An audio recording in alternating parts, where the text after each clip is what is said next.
Hello everyone, it's your girl Tay bringing you some more animal news here at the Let's Talk Wild podcast.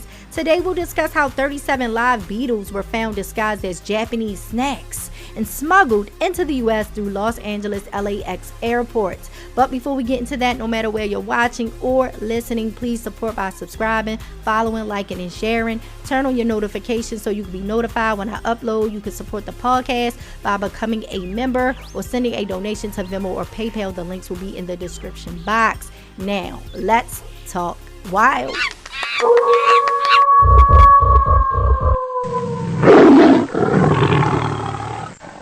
According to a press release released earlier this month by the U.S. Customs and Border Protection Agency, agriculture specialists assigned to Los Angeles International Airport, also known as LAX, discovered 37 live beetles concealed inside of multiple packages of Japanese snacks, potato chips, and chocolate. The contraband, valued at $1,480 US, it was discovered by CBP agriculture specialists during a physical examination of a shipment arriving from Japan via air cargo last month. They may look harmless, but in reality, smuggled beetles pose a significant threat to our vital agricultural resources, said Cheryl M. Davies, CBP Director of Field Operations in Los Angeles. Beetles can become a serious pest by eating plants, leaves, and roots, and by laying eggs on tree bark, which damages our forests. Sought after by collectors and enthusiasts, exotic insects are highly popular. Sold online and underground sources,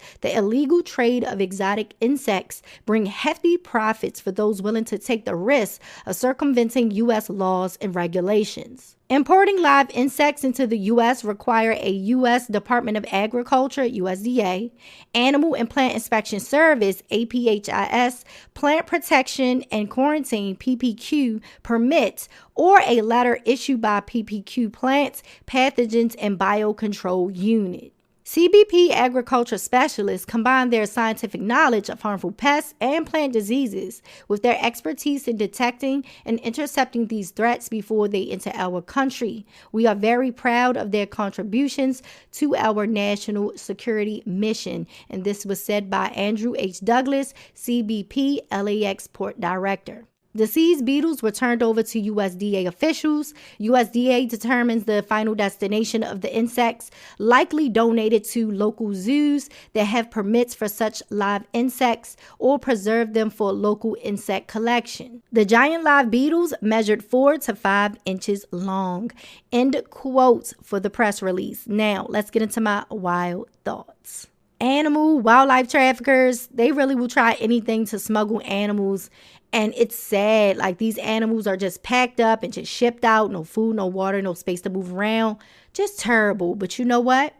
The CBP said you gotta be smarter than that. They said smuggled animals not on our watch. So shout out to the agricultural specialists, okay, that was intercepting these beetles being, going to wherever they was gonna go. But it wasn't at a facility or a place that, had the right paperwork, the permits, honey, because if you had the right paperwork and permits, you wouldn't have to try to sneak them in Japanese snacks. That's crazy. Not the chocolates, honey. That's too much. Now, I do wonder how the person was feeling when they saw the articles about their beetles being found.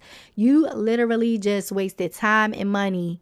And now these beetles are going to a zoo, hopefully, that has the right paperwork for them. They look like a male and female species of Hercules or rhinoceros beetles, which are very popular for collectors. But to me, these people are selfish. Just point blank period. Selfish. Collectors will say it won't destroy our habitats and ecosystems because it won't get out and I'll have it securely housed. But sometimes, a lot of the time, that's not a guarantee because people become careless and reckless. Some collectors breed them and they sell them. And it's like, how do you know the person that's purchasing from you won't be careless and reckless with their housing or their breeding? You don't know. So you risk it every time. So I need y'all to chill. The U.S. has enough stuff going on, enough invasive species. We are literally swinging every day. Do y'all hear me? We are fighting Every day we're trying to get rid of the invasives, and then here comes another one introduced by humans again, because they can't seem to understand how their actions can affect our natural wildlife. Conservationists are swinging. Our natural wildlife is swinging. We are jumping the invasive species, okay? So we don't need no more. We got enough of them over here already that we're trying to get up out of here, or at least try to, control them, okay? So like I said, you insect, y'all, bug, y'all, all y'all people that's buying from the black market, and y'all know that they ain't supposed to be coming over here. Because if they was allowed over here, you wouldn't be trying to sneak them in through Japanese snacks, okay? So absolutely not. I need y'all to chill out. We got a lot of stuff going on. Like, how about y'all put that energy into like helping us with our, natural wildlife, okay? What about our natural beetles that we have here? What about them? I'm not saying take the beetles from outside and put them in a terrarium, honey. I'm not saying that. You need to go outside and do some beetle finding, honey. You can admire them while they're in, their natural state, like natural wildlife, their natural habitat. Like, come on, y'all can do better. I believe in y'all in 2025 that y'all can be better than this, okay? But how do you guys feel about these live beetles being smuggled into the country? Let's talk. Leave a comment. Thanks for watching or listening. Please support by subscribing, following, liking, and sharing. Turn on your notifications so you can be notified when I upload. You can support the podcast by becoming a member or sending a donation to Venmo or PayPal. The links will be in the description box. Now, love yourself, one another, your pets, and the animals. I'll talk to you guys next time. Bye.